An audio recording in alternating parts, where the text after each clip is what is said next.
In December 2024, a CEO walked out of a hotel in the middle of New York City in broad daylight, and someone shot him dead. The killer vanished into Central Park. No one stopped him. No one even knew what had happened.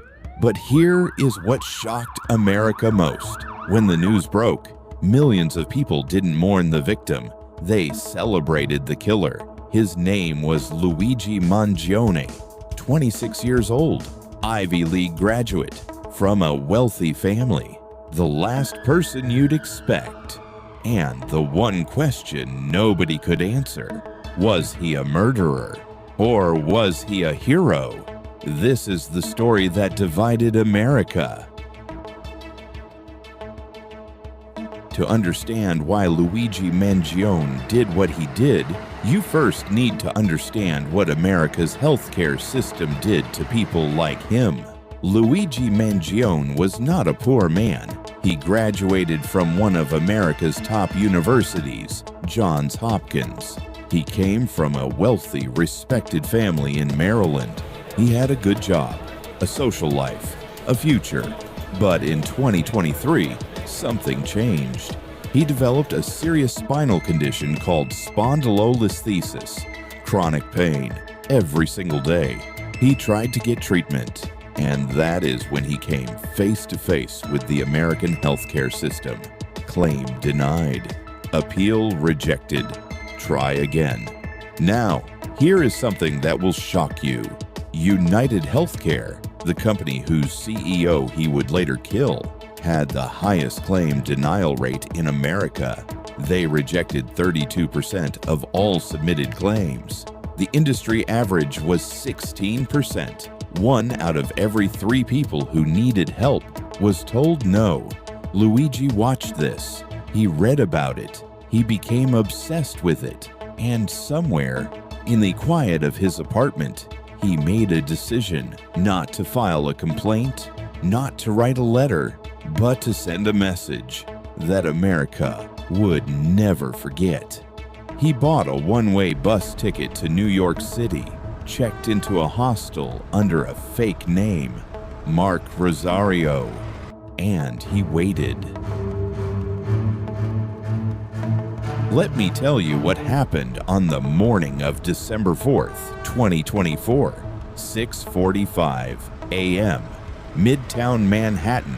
Brian Thompson, CEO of UnitedHealthcare, was walking towards the New York Hilton Hotel. He was there for an investor conference, a routine morning for a powerful man. But Luigi Mangione had been watching him.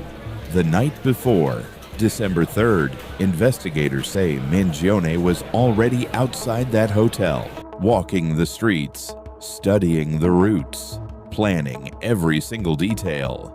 At 6:45 a.m., Thompson walked out of the hotel, and Mangione was waiting, hidden between 2 parked cars. He stepped out and fired 2 shots. Thompson was hit in the back and in the leg. He collapsed on the sidewalk. Mangione didn't run in panic.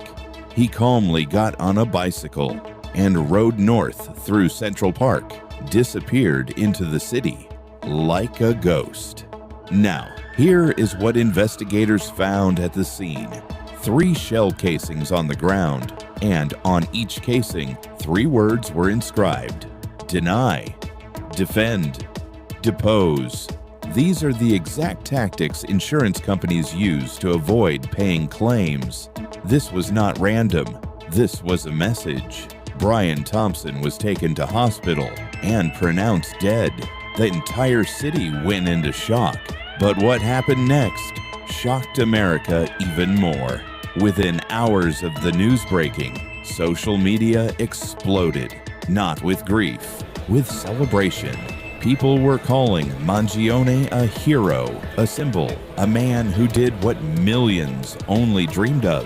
45% of college students surveyed said they sympathized with Mangione more than they sympathized with the victim. A CEO had been murdered in broad daylight, and half of young America was on the killer's side. Meanwhile, Luigi Mangione was nowhere to be found. The FBI launched a nationwide manhunt. His face was everywhere, every news channel, every social media platform. And then, 5 days later, a McDonald's employee in Altoona, Pennsylvania, recognized the man sitting quietly in the corner, eating his food, acting completely normal. She called the police, and that phone call changed everything. December 9th, 2024, Altoona, Pennsylvania. A small city, a quiet McDonald's. 2 police officers walked in. They had been told, "Someone here looks suspicious." They approached a young man sitting alone, calm, composed, eating his meal. They asked for his ID. He handed them a New Jersey driver's license. The name on it, Mark Rosario. Fake. The same fake name he had used at the New York hostel 10 days earlier. The officer stepped away to verify the license. And in that moment, the rookie officer standing with Mangione looked at his face and recognized him from every news channel, from every social media post, from the most wanted list. Handcuffs. Luigi Mangione was under arrest, but here is where the story gets even darker. In his backpack, police found a 3D printed ghost gun, a homemade silencer, clothing matching the killer from the CCTV footage, and a red notebook, a diary. Inside that diary, Luigi Mangione had written everything: his pain, his anger, his plan. One entry from August 2024 read, "I finally feel confident about what I will do. The details are coming together, and I don't feel any doubt about whether it's right."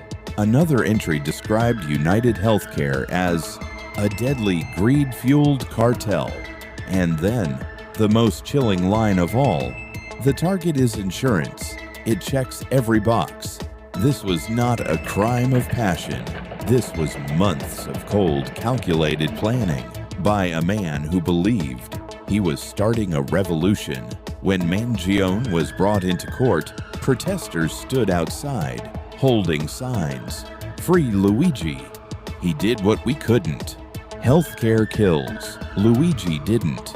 The Attorney General announced they would seek the death penalty. And still, his legal defense fund raised thousands of dollars from strangers across America who believed he was not a criminal, but a martyr. Luigi Mangione pleaded not guilty to every single charge, 11 state charges, 4 federal charges, including first-degree murder, including terrorism. The prosecution had everything: the ghost gun, the diary, the fake ID CCTV footage, an open and shut case, prosecutors called it.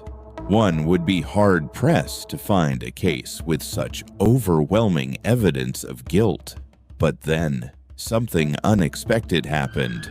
In September 2025, a New York judge dismissed the terrorism charges, the most serious charges gone. And in January 2026, a federal judge dismissed 2 more charges, the ones that carried the death penalty. Luigi Mangione would not face execution. The case that started as a certain death penalty was slowly unraveling, and America watched, divided. Now, here is what nobody is talking about. Brian Thompson, 50 years old, father of 2 young children, a man who had worked at United Health Group for 20 years. His family said he had been receiving death threats before he was killed. He knew people hated him. He knew what his company represented, and he showed up to work anyway. Was he responsible for the suffering of millions of Americans denied health care? Or was he simply a man doing his job? And Luigi Mangione, sitting in a federal detention center, waiting for trial. In February 2025, he released his first public statement. He said the support has transcended political, racial, and even class divisions. He thanked his supporters. He showed no remorse. 2 men, 2 completely different stories, 1 dead, 1 waiting for judgment, and an entire nation still trying to decide who was right. So let me ask you something. Brian Thompson walked out of a hotel one morning, going to work, like millions of people do every single day, and he was shot dead. His children lost their father. His wife lost her husband. That is not a symbol. That is a human being. And Luigi Mangione sat in a hostel for 10 days, planned every detail, and pulled the trigger. That is not protest. That is murder. But here is the question that stays with me. How did we get here? How did we reach a point where a CEO's murder was celebrated, where a killer became a folk hero, where 45% of young Americans sided with the man who pulled the trigger?